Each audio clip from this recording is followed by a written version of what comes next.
আসসালামু আলাইকুম সবাইকে। তো আমরা আমাদের ধারাবাহিক ক্লাসে চলে আসলাম। গত ক্লাসে আমরা শিখেছিলাম প্রেজেন্ট পারফেক্ট কন্টিনিউয়াস টেন্স। আজকে গত ক্লাসে আমাদের প্রেজেন্ট টেন্স সম্পূর্ণ শেষ হয়ে গেছিলো। আজকে আমরা পাস্ট টেন্স নিয়ে আলোচনা করব। তো চলুন আমরা পাস্ট টেন্স নিয়ে শুরু করি। তো পাস্ট মানে হচ্ছে অতীতকাল, আপনারা তো সবাই জানেন। তার মানে অতীতে কোনো কাজ করা হলে পারে সেটা কি পাস্ট টেন্স। ওকে, তো পাস্ট টেন্সের ক্ষেত্রে আমরা চারটি রূপ দেখতে পাই পাস্ট টেন্সের। সেইটা হচ্ছে কি পাস্ট ইনডিফিনিট টেন্স বা পাস্ট সিম্পল টেন্স, যেটাকে আমরা বলছি কি বাংলায় সাধারণ অতীতকাল। তারপরে আমরা পাই পাস্ট কন্টিনিউয়াস টেন্স বা পাস্ট প্রোগ্রেসিভ টেন্স, যেটাকে আমরা বলছি ঘটমান অতীতকাল। তারপরে আমরা যেটা পাই সেটা হচ্ছে পাস্ট পারফেক্ট টেন্স, যেটাকে আমরা বলছি পুরাঘটিত অতীতকাল।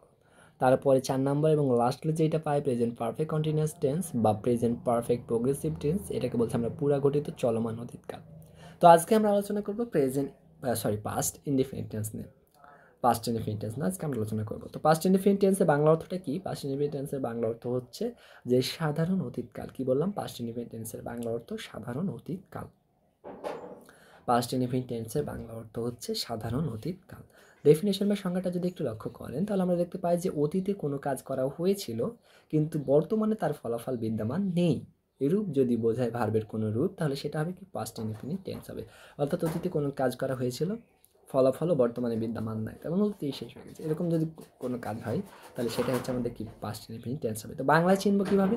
তো বাংলায় চেনার উপায়টা যদি আমরা একটু লক্ষ্য করি, তাহলে দেখতে পাবো যে বাংলা ক্রিয়ার শেষে ল, লাম, লে, লেন, ত, তাম, তে, তেন এদের যে কোনো একটা যদি থাকে তাহলে পরে সেটা কি হবে? পাস্ট ইনডিফিনিট টেন্স হবে। এখানে ঈদের হয়ে গেছে, হ্যাঁ, কিছুদিন পরে তো ঈদ আসছে, সামনে রমজান মাস, রমজান মাসের পরে আমাদের ঈদ, সেজন্য হয়তো ঈদের আনন্দ আগে ঈদ লিখে ফেলেছে টাইপার। ওকে, সো টাইপিং মিস্টেক হয়েছে এখানে, এটা হবে এদের, ঠিক আছে। তো বাংলা ক্রিয়ার শেষে যদি ল, লাম, লে, লেন, ত, তাম, তে, তেন এদের যে কোনো একটি থাকে তাহলে আমরা কি জানবো? যে প্রেজেন্ট বলে ফেলছি বারবার, পাস্ট ইনডিফিনিট টেন্স। ওকে, পাস্ট ইনডিফিনিট টেন্স। তো আমরা স্ট্রাকচারগুলো দেখবো, যে স্ট্রাকচার বা গঠন কাঠামো যদি দেখি আমরা, তো 4 ধরনের স্ট্রাকচার বা গঠন কাঠামো আমরা দেখতে পাই। একটা হচ্ছে অ্যাফার্মেটিভ, একটা নেগেটিভ, একটা ইন্ট্রোগেটিভ এবং একটা নেগেটিভ ইন্ট্রোগেটিভ। তো অ্যাফার্মেটিভ স্ট্রাকচারটা দেখলে আমরা কি পাই? যে সাবজেক্ট প্লাস মেন ভার্বের পাস্ট ফর্ম, তারপর পাই আমরা অবজেক্ট বা কমপ্লিমেন্ট। এইটা গেল একটা আমাদের। নেগেটিভটা যদি আমরা দেখি তাহলে আমরা কি পাই? যে subject plus did not plus verb plus object বা কমপ্লিমেন্ট। ইন্ট্রোগেটিভটা যদি আমরা লক্ষ্য করি তাহলে আমরা পাই did plus subject plus verb plus object বা কমপ্লিমেন্ট প্লাস প্রশ্নবোধক চিহ্ন। নেগেটিভ ইন্ট্রোগেটিভটা যদি দেখি তাহলে পাই আমরা did plus subject plus not plus verb plus object বা কমপ্লিমেন্ট, তারপর প্রশ্নবোধক চিহ্ন। তাহলে অ্যাফার্মেটিভ স্ট্রাকচার আমরা যেটা পাইলাম যে সাবজেক্ট মেন ভার্ব এর পাস্ট পার্টিসিপল ফর্ম অর্থাৎ বি টু ফর্ম, যেটা আমরা পড়েছিলাম কনজুগেশন অফ ভার্বে, তারপর অবজেক্ট বাই কমপ্লিমেন্ট। এখন নেগেটিভ করতে আসলে কী হবে? জাস্ট একটা ডিড নট বসবে। কি বসবে? ডিড নট, সাবজেক্টের পরে ডিড নট। এবং please remember that did not বসার কারণে আমরা ভার্বের প্রেজেন্ট ফর্ম বসাবো এবার। পাস্ট টেন্স বলে যে কী হবে আমাদের পাস্ট ভার্ব হবে তা না, শুধুমাত্র পাস্ট ইনডিফিনিট আমাদের পাস্ট ফর্মটা বসবে ভার্বে। পরবর্তীগুলোনে কী বসবে? ভার্বের বেজ ফর্ম বসবে বা প্রেজেন্ট ফর্ম বসবে, কিন্তু তার আগে একটা ডিড নট বসাতে হবে। ডিড দিয়েই তো আমরা পাস্ট করে দিলাম, সেখানে আমাদের পাস্ট ভার্ব আর লাগছে না। ওকে, এরপরে কি পরবর্তীগুলো কি ডিড সামনে চলে আসছে ইন্ট্রোগেটিভের ক্ষেত্রে, এবং এখানে ভার্বের অবশ্যই কী হবে? বেজ ফর্ম হবে, ভার্বের অবশ্যই বেজ ফর্ম হবে। ওকে, তো এই গেল আমাদের স্ট্রাকচার আলোচনা। তো স্ট্রাকচারটা আমরা সবাই দেখেছি এবং স্ট্রাকচারটা না বোঝার কোনো কিছু নাই বলে আমার মনে হয়। তো আমরা অ্যাফার্মেটিভ করার নিয়ম থেকে শুরু করব, ঠিক আছে। তো আমরা একটু পড়বো, হ্যাঁ, যে অতীতে কোনো কাজ করা হয়েছিল। একটু দেখবেন আপনারা যে অতীতে কোনো কাজ করা হয়েছিল বা ঘটেছিল এরূপ বোঝাতে পারে ভার্বের পাস্ট ইনডিফিনিট টেন্স হয়। তাহলে প্রেজেন্ট পারফেক্ট টেন্স তাহলে প্রেজেন্ট পারফেক্ট টেন্স এবং পাস্ট পারফেক্ট টেন্সের মধ্যে একটা সূক্ষ্ম পার্থক্য আছে। সেই পার্থক্যটা আমরা একটু দেখবো, হ্যাঁ। প্রেজেন্ট পারফেক্ট টেন্স এবং পাস্ট পারফেক্ট টেন্সের মধ্যে একটা সূক্ষ্ম পার্থক্য আছে। তা হলো যদি কোনো কাজ করা হয় আর তার ফলাফল যদি কি প্রমাণ থাকে তবে প্রেজেন্ট পারফেক্ট টেন্স হয়, হ্যাঁ, প্রেজেন্ট পারফেক্ট টেন্স হবে। আর অন্যদিকে যদি তা প্রমাণ করা না থাকে তাহলে সেটা কী হবে? পাস্ট ইনডিফিনিট টেন্স হবে। তাহলে পাস্ট ইনডিফিনিট টেন্স যেটা হচ্ছে সাধারণ অতীত সময়ের উল্লেখ থাকে। আচ্ছা, এখানে একটা জিনিস বুঝতে হবে যে আমাদের প্রেজেন্ট পারফেক্ট টেন্স এবং পাস্ট ইনডিফিনিট টেন্সের মধ্যে অনেকটা মিল আছে, হ্যাঁ। এখন এইখানে পার্থক্য একটা সূক্ষ্ম, সেটা হচ্ছে যে কি, যে প্রমাণ যদি থাকে, হ্যাঁ, তাহলে এটা হবে কি প্রেজেন্ট পারফেক্ট টেন্স, আর যদি প্রমাণ না থাকে তাহলে সেটা হবে আমাদের কি পাস্ট ইনডিফিনিট টেন্স। ওকে, তো পাস্ট ইনডিফিনিট টেন্স আমরা দেখলাম। এবার আমরা একটা অ্যাফার্মেটিভ স্ট্রাকচার দেখতে পারি যে সাবজেক্ট প্লাস মেন ভার্ব এর পাস্ট ফর্ম, তারপর হচ্ছে অবজেক্ট বা কমপ্লেমেন্ট, তারপর ফুল স্টপ, এটা তো আমরা সবাই জানি। এখন আমরা কিছু এক্সাম্পল বা উদাহরণ দেখবো। হ্যাঁ, এক্সাম্পল বা উদাহরণ দেখবো। তো এক্সাম্পল আমরা 1 নম্বর এক্সাম্পল আমরা কি পাই যে গতকাল আমি ভাত খেয়েছি, এছি আছে তাই না বাংলা ক্রিয়া শেষে। তাহলে কি দেখলাম, গতকাল আমি ভাত খেয়েছি। তাহলে এটা দিয়ে আমরা কি বুঝছি,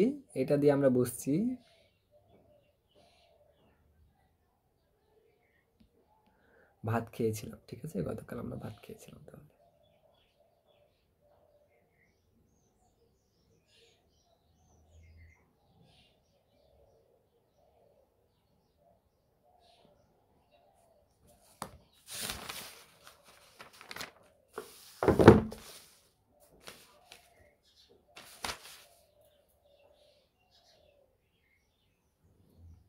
তাহলে আমরা দেখতে পাচ্ছি এখানে কি, যে আমি গতকাল ভাত খেয়েছি, তার মানে গতকাল আমার ভাত খাওয়া হয়ে গেছে। এখন কিন্তু আমাদের কি নাই, কাজটা কন্টিনিউ নাই বা কোনো ফলাফল বর্তমান নাই। ঠিক আছে, সে কারণে আমরা এটা কি করেছি, পাস্ট ইনফিনিট ধরে নিয়েছি। তাহলে আমরা কি করতে পারি, পাস্ট ইনফিনিট অনুযায়ী আই ইট রাইস করেছি, আমি গতকাল ভাত খেয়েছি। আই ইট রাইস, অবশ্যই ভার্বে কি হবে, ভার্বের 2 নম্বর ফর্ম হবে, ওকে। পরবর্তীতে যদি দেখি 2 নাম্বার, যে উই এট রাইস এস্টারডে, আমি গতকাল ভাত খেয়েছি। তারপরে হচ্ছে কি, ইউ এট রাইস এস্টারডে, তুমি গতকাল ভাত খেয়েছো, 3 নাম্বার। 4 নম্বরে he ate rice with Rafia last week, সে রাফিয়ার সাথে গত সপ্তাহে ভাত খেয়েছে। ওকে, পরবর্তীটা কি, 5 নম্বর যদি আমরা দেখি তাহলে দেখতে পাই যে Tumpa wrote letter after last month, Rumpa গত মাসে একটা চিঠি লিখেছে। হ্যাঁ, তারপর কি এভরিবডি এট, এগুলো আপনারা পারবেন। এখানে সবগুলাই উদাহরণ হচ্ছে আমাদের কিসের, যে পাস্ট ইনডিফিনিট টেন্স। আমার মনে হয় যে আপনারা পারবেন সব উদাহরণগুলো একটু আপনারা পড়ে ফেলবেন। ওকে, তো এখানে নোট কিছু আছে, নোটগুলো আমি একটু পড়াই। যে যখন পাস্ট ইনডিফিনিট টেন্স যুক্ত কোনো সেন্টেন্সের মূল ভার্ব থাকে না, খুব খেয়াল করতে হবে কিন্তু লাইনটা, যে যখন পাস্ট ইনডিফিনিট টেন্স যুক্ত সেন্টেন্সের মূল ভার্ব থাকে না, তখন এই যে ওয়াজ আছে না, অক্সিলারি ভার্ব, ওয়াজ অথবা ওয়ার অথবা হ্যাড, এই 3টা মূল ভার্ব হিসেবে ব্যবহৃত হয়। ওয়াজ অথবা ওয়ার অথবা হ্যাড, এই 3টা কি হয়, আমাদের মূল ভার্ব হিসেবে ব্যবহৃত হবে। এই জিনিসটা খুব মাথায় রাখতে হবে। কর্তা নিজেও কোথাও উপস্থিত থাকা বা না থাকা বোঝালে কর্তার পরে ওয়াজ অথবা ওয়ার বসে। অন্যদিকে কর্তার অধীনে জিনিস ছিল বা ছিল না ইত্যাদি বোঝাতে সাবজেক্টের পরে কি হয়, ভার্ব হিসেবে হ্যাড বসে। তো যেমন আমরা কিছু উদাহরণ যদি দেখি তাহলে দেখতে পাই যে কি, they were not present in the function yesterday, তারা গতকাল অনুষ্ঠানে উপস্থিত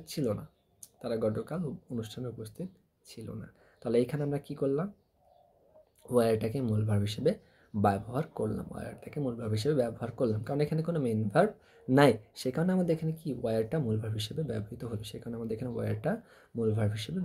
পরবর্তীতে যদি আমরা দেখি যে Isika had been a nice story book, ইসিকার একটা সুন্দর কি আছে, স্টোরি বুক আছে। তাহলে কি করছে এখানে, আমাদের মেন ভার্ব নাই, প্লাস এখানে কি মালিক বোঝাচ্ছে, তাই না, আছে বা না এরকম কিছু যদি বোঝায় তাহলে সেটাতে আমরা কি দিই, হ্যাড দিই। তাহলে এখানে দেখেন, নাইস স্টোরি বুক, আমাদের একটা সুন্দর স্টোরি বুক আছে, তার মানে সে মালিক বোঝাচ্ছে। তার আছে বা নাই বোঝানোর কারণে এখানে আমাদের কি বসেছি, হ্যাড বসেছি। সেখানে একটি সুন্দর গল্পের বই ছিল। ঠিক আছে, গল্পের বই ছিল, ছিল। তাহলে ছিল বা ছিল না এরকম যদি কিছু বোঝায় কর্তার অধীনে অর্থাৎ সাবজেক্টের অধীনে, তাহলে আমরা কি বসাবো, হ্যাড বসাবো মেন ভার্ব হিসেবে। ওকে, তো এই গেল 2 নম্বর উদাহরণ। তো আমরা একটি 3 নম্বর উদাহরণ একটু দেখি, যে সুমি হ্যাড আ পেন, সুমির একটি কলম ছিল। তাহলে এই যে এখানেও একটা মালিকানা বোঝাচ্ছি বা তার অধীনে ছিল একটা কলম, সেখানে আমরা কি বসাচ্ছি, এখানে হ্যাড বসেছি। আর এবং এই হ্যাডটাই কি মেন ভার্ব হিসেবে কাজ করছে। তো পরবর্তীতে আমরা দেখি যে নেগেটিভ করার নিয়মটা একটু আমরা দেখবো। হ্যাঁ, নেগেটিভ করার নিয়ম। তাহলে পাস্ট ইনডিফিনিট টেন্স যুক্ত সেন্টেন্সকে নেগেটিভ করা খুবই সহজ। আমরা জানি যে পাস্ট ইনডিফিনিট টেন্সে কোনো সাহায্যকারী ভার্ব থাকে না। এই টেন্স যুক্ত সেন্টেন্সকে নেগেটিভ করতে হলে সাবজেক্টের পরে ডিড নট বসালেই তা নেগেটিভ হয়ে যাবে। তাহলে কি স্ট্রাকচার বা গঠন কাঠামোটা যদি আমরা একটু লক্ষ্য করি তাহলে আমরা দেখতে পাই যে কি, subject plus did not plus verb plus object plus complement, তাই না, এই হচ্ছে আমাদের কি স্ট্রাকচারটা আমরা দেখলাম। জাস্ট একটা ডিড নট বসবে এবং অবশ্যই এখানে ভার্বের বেস ফর্ম আসবে, এই জিনিসটা খেয়াল রাখতে হবে। আমাদের কি পাস্ট ইনডেফিনিটে কি বসেছে, ভার্বের বেস পাস্ট ফর্ম বসেছে, কিন্তু বাকিগুলো না কি বসবে, ভার্বের বেস ফর্ম বসবে। তার মানে এখানে ভার্বের বেস ফর্ম বসবে, জিনিসটা মাথায় রাখতে হবে। ওকে, তো আমরা এক্সাম্পল দেখবো। তো এক্সাম্পল আমরা প্রথমে অ্যাফার্মেটিভ দেখবো। তাহলে অ্যাফার্মেটিভ এক্সাম্পল আমরা কি দিয়েছি, যে আই প্লেড ফুটবল স্টার্ট, আমি গতকাল ফুটবল খেলেছি, আমি গতকাল ফুটবল খেলেছি, তাই না? তাহলে আমাদের এখানে গতকালের কাজ শেষ। তাহলে এটাকে যদি আমরা নেগেটিভ করি তাহলে আমাদের কী করতে হবে, ডিড নট। তাহলে আই ডিড নট প্লে, এবং এখানে ভার্বের কী হচ্ছে দেখেন, এখানে ভার্বের বেস ফর্ম বসেছে, ভার্বের বেস ফর্ম বসেছে। কিন্তু অ্যাফার্মেটিভের ক্ষেত্রে আমরা কি বসেছিলাম, ভার্বের অ্যাফার্মেটিভের ক্ষেত্রে আমরা কি বসেছিলাম, ভার্বের পাস্ট ফর্ম। পরবর্তীতে আমরা কি বসেছি, ভার্বের বেস ফর্ম। কিন্তু এখানে ডিড থাকার কারণে আমাদের কি হয়ে গেছে, ডিড থাকার কারণে আমাদের কি হয়ে গেছে, এটা হচ্ছে পাস্ট হয়ে গেছে, এবং এখানে কি আছে, একটা নট আছে। তাহলে আই ডিড নট দেবো আমরা, ঠিক আছে? নেগেটিভ করতে গেলে কি দেবো আমরা, আই ডিড নট ভার্বের বেস ফর্ম, তারপর আমরা দেবো ভার্বের base form play football start, আমি গতকাল ফুটবল খেলিনি। পরবর্তী স্ট্রাকচারটা যদি আমরা পরবর্তী উদাহরণটা যদি আমরা দেখি বা এক্সাম্পলটা, তাহলে এখানে দেখি যে অ্যাফার্মেটিভ এক্সাম্পল প্রথমে আমরা দিয়েছি বোঝার সুবিধার্থে, যে he went to school yesterday, সে গতকাল স্কুলে গিয়েছে। মানে এটাকে যদি নেগেটিভ করে তাহলে কী হবে, হি ডিড নট। এবার ওয়েন্ট কি ওয়েন্ট থাকবে, থাকবে না। এবার কী হয়ে যাবে, গো হয়ে যাবে, বেস ফর্মে চলে আসবে। তাহলে he did not go to school yesterday, সে গতকাল স্কুলে যায়নি।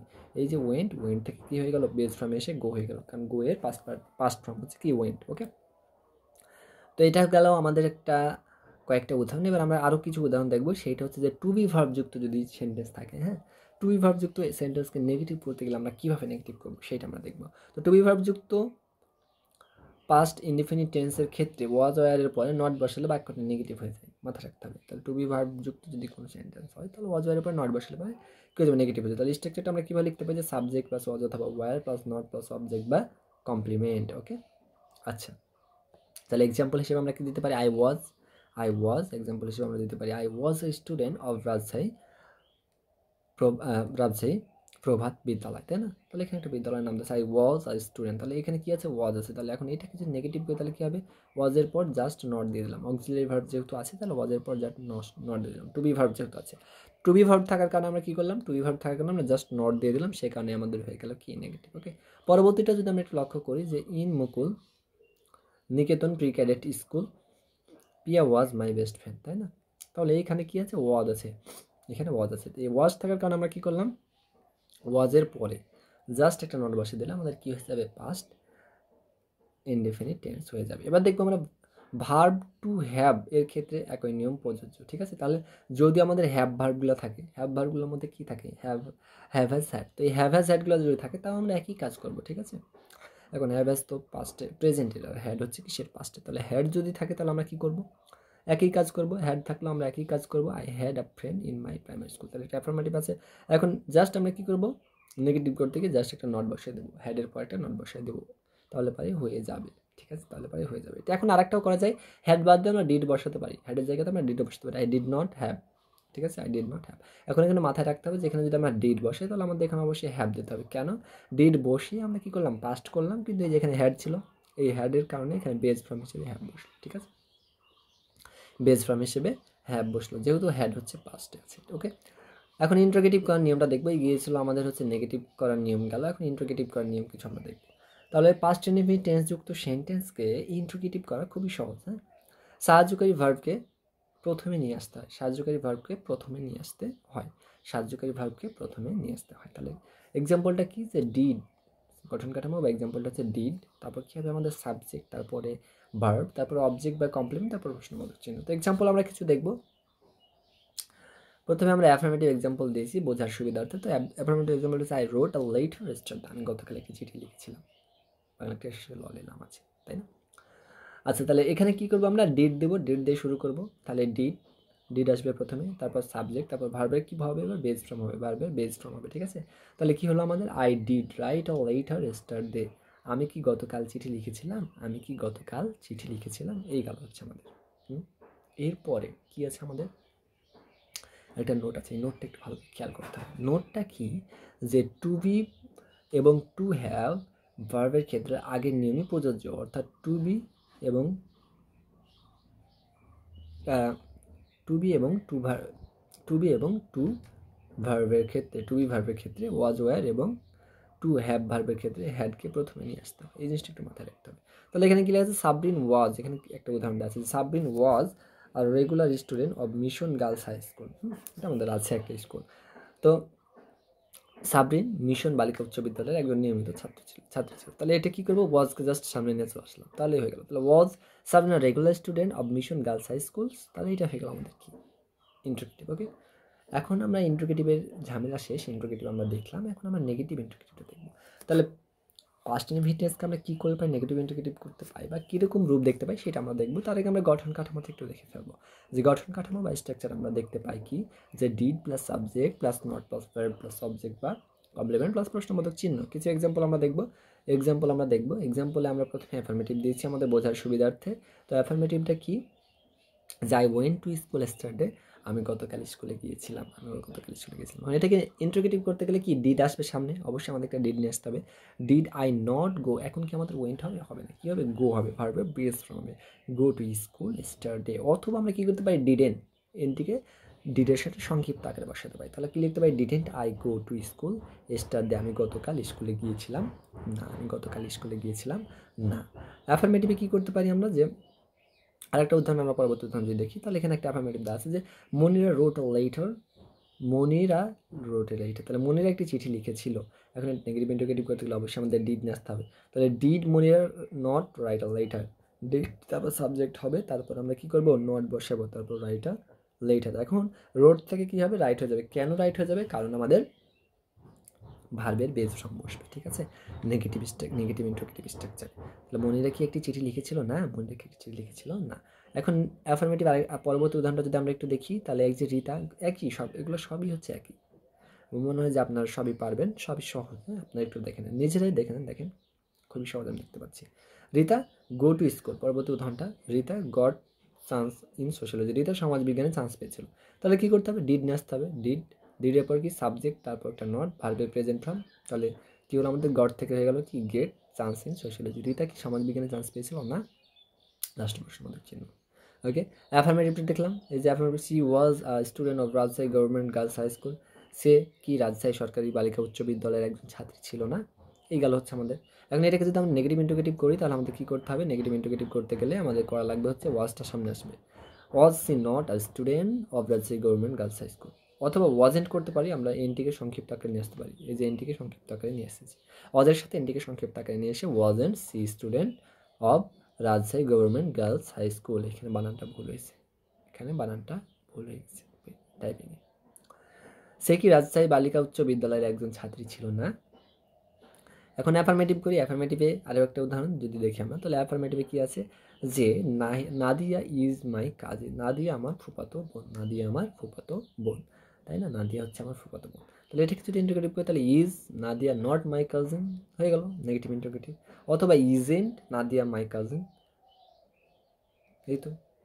তাহলে আমরা কি বলতে পারি, যে নাদিয়া কি আমার ফুফাতো বোন নয়, এই যে নাদিয়া, এখানেও টাইপিং মিস্টেক হয়েছে, নাদিয়া কি আমার ফুফাতো বোন নয়, এটা হবে। তাহলে নাদিয়া কি হবে, আমার ফুফাতো বোন নয়, এখানেও টাইপিং মিস্টেক হয়েছে। এখন এখানে একটা সুন্দর একটা নোট আছে, নোটটা আমরা একটু দেখবো। হ্যাঁ, যে ভদ্রতাপূর্ণ অনুরোধ বোঝাতে হলে, খুব সুন্দর করে একটু দেখতে হবে, খুব সুন্দর কথা, ভদ্রতাপূর্ণ অনুরোধ বোঝাতে ক্যান অথবা উইল ব্যবহার না করে উড অথবা কুড ব্যবহার করতে হয়। যেমন এক্সাম্পল কি, would you show me the way to Mollapara, আপনি কি আমাকে মোল্লাপাড়া যাবার রাস্তাটা দেখিয়ে দেবেন। তাহলে এখানে ভদ্রতা প্রকাশ পেয়েছে, ভদ্রতাপূর্ণ অনুরোধ প্রকাশ পেয়েছে। পরবর্তীটার দিকে দেখি, যে could you solve me this problem, আপনি কি আমার এই সমস্যাটা সমাধান করে দেবেন। তাহলে এখানে কি ভদ্রতাপূর্ণ অনুরোধ বোঝাচ্ছি, সেখানে আমরা উড এবং কুড ব্যবহার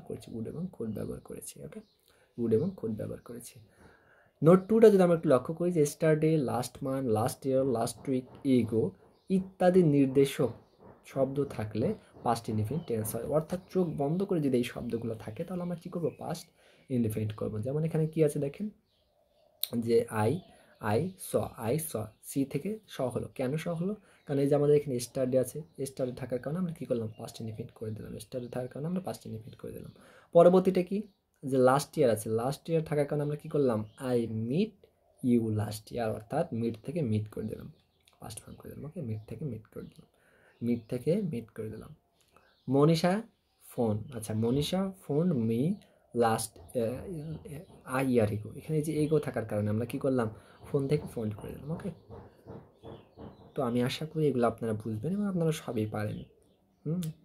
তো এই যেখানে কিছু এক্সারসাইজ আছে, এক্সারসাইজগুলো আপনাদের বাসার কাজ, হোমওয়ার্ক। হ্যাঁ, এক্সারসাইজগুলো হচ্ছে হোমওয়ার্ক এক্সারসাইজগুলো আপনারা নিজেরা চেষ্টা করবেন। এক্সারসাইজগুলো আপনারা নিজেরা চেষ্টা করবেন। তো 10টা এক্সারসাইজ আছে এখানে এবং নিচে কিছু বাংলা এক্সারসাইজ আছে। তো এই যেগুলো আপনারা চেষ্টা করবেন, আমি আশা করি আপনারা পারবেন। হ্যাঁ, তো আজকের ক্লাস হচ্ছে এই পর্যন্তই, আমাদের এখানে ক্লাসটা শেষ করলাম। তো আমাদের যদি কোনো কিছু প্রশ্ন থাকে বা কোনো কিছু বুঝতে না পারেন, তাহলে ডেসক্রিপশানে দেখবেন আমাদের ফেসবুক পেজের লিঙ্ক আছে, দোয়েল টিউটোরিয়াল পেজে অবশ্যই মেসেজ করতে পারেন, অথবা আমাদের ফেসবুক গ্রুপ আছে যেখানে আপনি পোস্ট দিতে পারেন। আপনাদের পোস্টটা সর্বাত্মকভাবে আমরা দেখে এবং যত কম সময় পাওয়া যায় আপনার সাথে যোগাযোগ করে সমস্যাটা সমাধান করে দেওয়া হবে ইনশাল্লাহ। তো আমাদের ক্লাস যদি ভালো লাগে তাহলে অবশ্যই আমাদের ফেসবুক পেজ এবং গ্রুপে ঘুরে আসতে পারেন এবং আমাদের সাথে সংযুক্ত থাকতে পারেন ফেসবুক পেজ এবং গ্রুপের মাধ্যমে। এবং যদি ক্লাস ভালো লাগে আপনাদের ছোট ভাই বোন, আপনাদের বড় ভাই বোন, আত্মীয় স্বজনদেরকে আমাদের সাথে সংযুক্ত করতে পারেন, ঠিক আছে? এবং এই টেন্স এটা কিন্তু সবার জন্য। হ্যাঁ, টেন্স কিন্তু সবাইকেই পড়া লাগে, যারা ইংরেজিতে কথা বলতে চান, স্পিকিং শিখতে চান, আপনি যদি স্যাট পরীক্ষা দিতে চান, তারপরে হচ্ছে আইএলস দিতে চান, সব ক্ষেত্রে আমাদের কিন্তু টেন্সটা জানা লাগে। হ্যাঁ, ইংলিশের প্রাণ বলা হয় সে কারণে টেন্সকে the soul of English language বলা হয়। হ্যাঁ, তো আমরা টেন্সটা ভালোভাবে শিখবো এবং সেখানে আমি আমার ভেতরে যতটুকু আছে আমি ততটুকু দিয়ে আপনাদেরকে শেখানোর চেষ্টা করছি খুব সহজভাবে। হ্যাঁ, আমি খুব সহজভাবে শেখানোর চেষ্টা করছি এবং খুব শীঘ্রই আমাদের টোফেলের উপর ক্লাস আসছে। হ্যাঁ, আমরা টোফেল পড়বো, ক্লেস টোফেলটা আমরা পড়বো, সবাই শেষ করে দেবো, ঠিক আছে? এই চ্যানেলেই পাবেন আপনারা। আর সবাই সুস্থ থাকেন, ভালো থাকেন, এই বলে আজকে ক্লাস শেষ করছি। আমার জন্য দোয়া রাখবেন যেন আমি আপনাদেরকে শেখাতে পারি এবং আমার শেখানোর ভিতরে যদি কোনো ভুল ত্রুটি পান আপনারা অবশ্যই আমাকে জানানোর চেষ্টা করবেন, তাহলে আমি সেই ভুল ত্রুটিটা সংশোধন করে পরবর্তীতে শিক্ষার্থীদেরকে একটা সুন্দরভাবে নির্ভুল পড়াশোনা উপহার দিতে পারবো। তো সবাই ভালো থাকবেন, আজকে এই পর্যন্তই, আমার জন্য দোয়া রাখবেন। আসসালামু আলাইকুম সবাইকে, আল্লাহ হাফেজ।